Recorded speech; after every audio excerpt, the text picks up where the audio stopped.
Niko is kinda good at this game.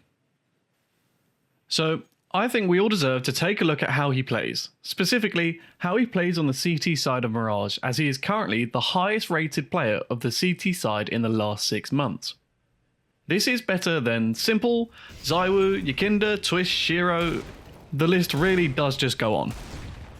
It's always impressive when a rifler can get better CT stats than an AWPer, so this is Multioakers breaking down how Niko plays CT side Mirage.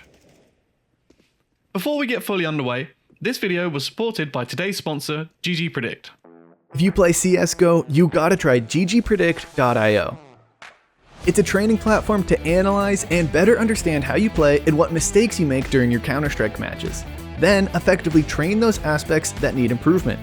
You can use it to improve literally every aspect of your game: team play, nades, pace of your game, or your aim.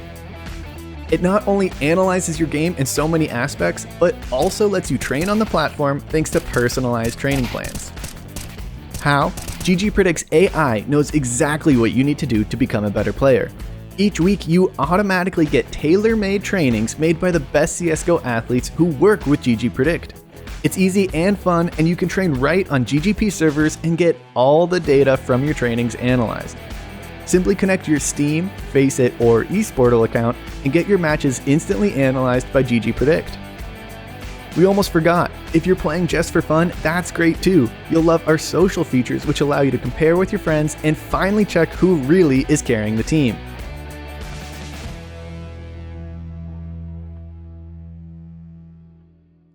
With these heat maps here of his kills, we can see a pattern of dark connector and window/jungle presence, with some site presence here and there. Let's break down parts of the A site and discuss a few scenarios where we can learn from this legend. If we want to talk about pistol round, a lot of them are spent pushing an approach onto A. Against NiP, we have a push into ramp with Jax. As there are no early peaks, they wander in, clearing it out. Niko is left to push ramp solo as Jax goes to check Palace so they can pincer it. As B gets contact, Niko focuses T-spawn before Palace as it's likely not A at this point. In this position, they would be happy to hang about Palace as that would make for a potential A retake much easier, say if NiP pushed middle towards A. Instead, Niko heads towards Apps and holds the entrance as the Ts are not all seen at this point, so he is ready for them to back off towards him. But eventually, they do take the site with a great vent split and Niko has to attempt and lose the retake. You can see that in this scenario here, Niko and Jax are ready to fight Palace as a pincer, or Niko can be ready to flank Palace or hold out for a retake. This doesn't turn out to be the reality, and NiP call a pretty much perfect strat against this CT setup. But you should be able to see the theory around this push and what they can do with it over on the A side. Now, to contrast that, we have this push against Heroic, where Niko and Jax push up to Palace instead of ramp. Peeking either side of the Palace lanes, they get contact on Refresh as Jax goes down. Niko decides to leave. If Refresh is here, then it's likely an A hit, so Niko retreats and looks towards Connector as Nexa spots the Ts out middle. He manages to somehow find Cadian on the push, and even has time to tuck and find a kill on Refresh as well. A great hold out of an already low Niko. I know many cannot completely replicate what he does here. We can just see the level that Niko understands the timings of this game. To find a kill on his retreat before needing to face Refresh's push, immediately managing to find the positioning to isolate both of his kills. With Refresh's contact, the boys Connector would not expect to be picked off from Palace side, and this awareness is a big part to Niko's game, and why he can be one of the highest rated players on any of the maps. So to get away from these pistol pushes, let's talk about when he's rifling on A. If Niko is warmed up and feeling he can hit his shots, we can check out this round here where he plays close to dark near ramp. As underpass and B have been accounted for by a push out of Amanek, Niko is ready to face some fights over on A. With a failed mid smoke, Niko smokes off bottom connector that Hunter and Amanek can play off together. Niko tucks back close to dark as Hunter goes down, and it's silent over on B, so again Niko is ready to take this contact. He finds Device and res Tetris and gets mollied out, eventually forced to face Hampus as well.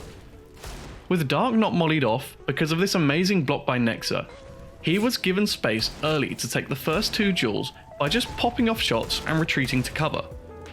This makes it really hard to trade Niko out in this position, and is a way you yourself can take fights peeking into the oncoming Ts as opposed to just holding an angle hoping for a spray down, which with the Deagle you never want to do of course, but I'm talking if you have the rifle here. The blocking of the first Molotov kept Niko safe after the second kill, but we can see here you don't need that molly to be blocked for Niko to get the first kills as he faces out of the molly area. You can see this second Molotov that comes into Dark is exactly what you would want to do if you had to deal with a player like Niko in this position, and is something you must be aware of when you're playing in this position. You can get mollied out pretty easily here if the Ts just know one single lineup in Palace, so beware of this. But Niko expects this molly and is ready to take the 2 kills outside of the molly range. Niko finds himself quite frequently being in this area near Dark. If we look throughout many of these rounds, we have Nexa playing close, so Niko's often watching Palace from a variety of angles. This opens up a lot of aggressive setups towards ramp, and to do this, Niko often mollies in deep to ramp at the start of the round. And the reason that Niko is doing the first molly is if Nexa gets contact and has to retreat, Nexa can throw the next Molotov to prevent any of the pushes from ramp. If Nexa were to molly first, Niko would have to throw the second suppressive Molotov himself, and of course, that would take much longer to reach ramp and apply than if Nexa did it, because Nexa is more aware of his own situation as he is the one often pushing ramp. Niko will often watch Palace strongly only when they have more pressure towards middle that is coming out of other teammates.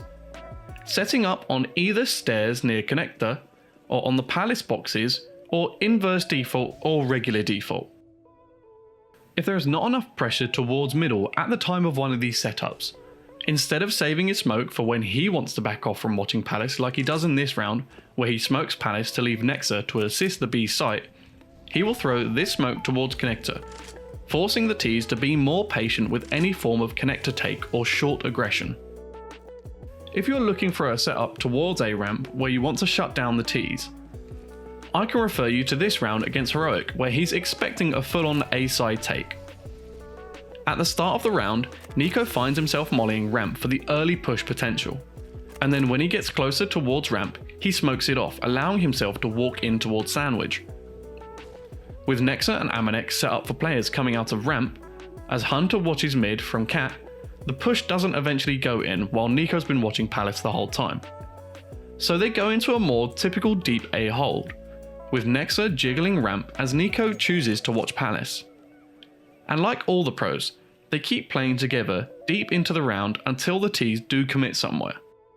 It ends on B where Niko has been watching connector for his boys as some presence was noted on A, and G2 had a little presence over towards middle, so a suspected A split would have come in. The round mostly ends on B, with Niko finding the lurker coming towards A. But the early setup in this round was a great one for any hits onto A through ramp and Palace. The transition into a deeper hold as well was a great one for mid round, as the lack of presence out of G2 middle means the Ts can take it and use it, so with a deeper hold you have the chance to shut down the ramp side players when they would be weaker there, as there would be more Ts towards middle. All in all, a really great flowing round out of the CTs and Niko. If we move over towards the connector sides of things, we will not often find him hanging about in connector very much. Naturally, because you can get trapped in there quite easily and the pros can isolate fights there very easily. We do, however, get a few nice set pieces with his team though.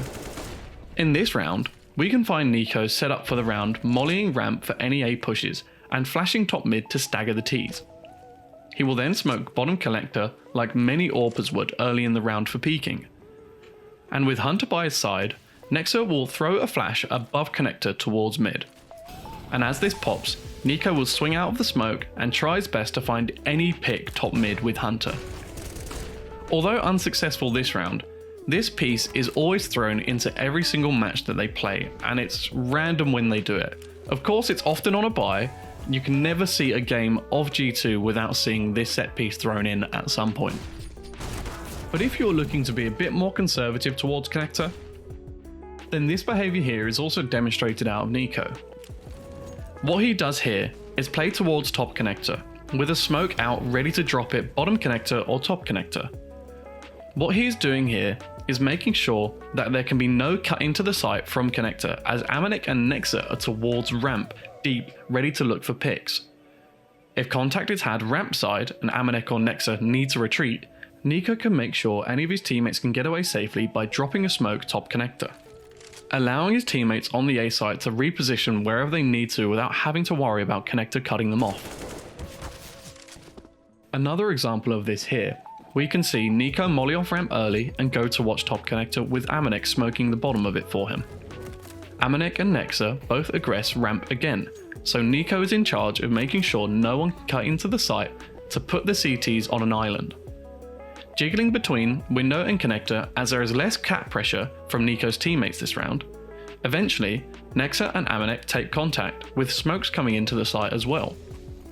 Niko immediately smokes off top connector to prevent that dividing sight line that can come in from mid from the Ts. Although this isn't really a setup where you can find yourself getting most of the kills, it's a great example of the reason why they have such success on the CT side of Mirage with Niko on their team. Now, on to window. We can see here that Niko has no qualms in holding top mid dry, even with the smoke coming in, looking to get a pick on anyone peeking out top middle. This also helps Amanek come in from connector to get a pick if possible while the Ts are distracted on Niko in window, which is exactly the case here where Amanek finds Hampus. He will often then stick around window as his teammates are playing less aggressive on A, meaning everyone has room to breathe and it's not in such a tight setup, holding the window push and only leaving when Nexa aggresses into ramp, where he smokes off Palace and begins to play stairs. Amanek is able to scope down from ticket towards connector as Palace is smoked off, and Niko can play off of Amanek's peak whenever he wants to. Again, on round 19, we see a demonstration of Niko just sitting window for this smoke to come in. He loves to play it and get a potential spam out. With nothing, he smokes off bottom connector as an underpass push can come out, and he wants to slow it if it is there. We know it's not, but he goes back to watch window as this is his post this round.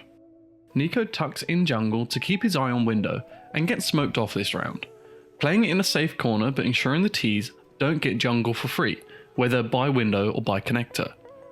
He gets isolated from the take but risks the spam. At this point, the Ts are taking the site, so he rotates over towards CT on the retake, finding Cadian with a great jiggle peek into his real peek, eventually winning out the round. Now, the follow-up to this round, we see a cheeky old attempt at the Molotov for the window smoke, where it generates a gap for him to watch. It does not find anything, and he goes for his signature spam through the smoke just in case anyone is there. Rotating towards connector as there is ramp presence, letting his teammates back off. He makes sure to check connector and window intermittently before smoking off Palace and committing to stairs, where he finds two on the push.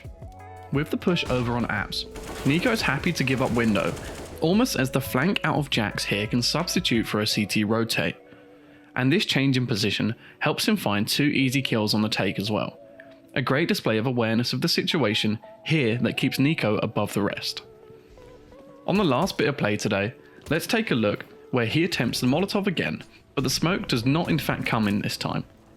And weirdly enough, he just sits there, watching window, but finds Cadian as a result, as Heroic attempts push out down cat. With that, and Nexa sighting Tessa's connector, he heads towards jungle and smokes off top connector. Trying to then get cheeky with it, he hides in window towards ladder, but gets found. Looking to surprise Heroic with his positioning, but come on now Niko, you're against Heroic here, give them some kind of credit. We can see here that Niko has a diverse playset, with many protocols with his team to play the CT side, moving about the A site and finding kills in a variety of ways of off angles, flash pieces and more. Keep an eye out on this hungry Niko for 2022, there's more like this over on my channel as well, so be sure to check out that below. This has been Multioakers, and I'll catch you in the next one, Future Pros.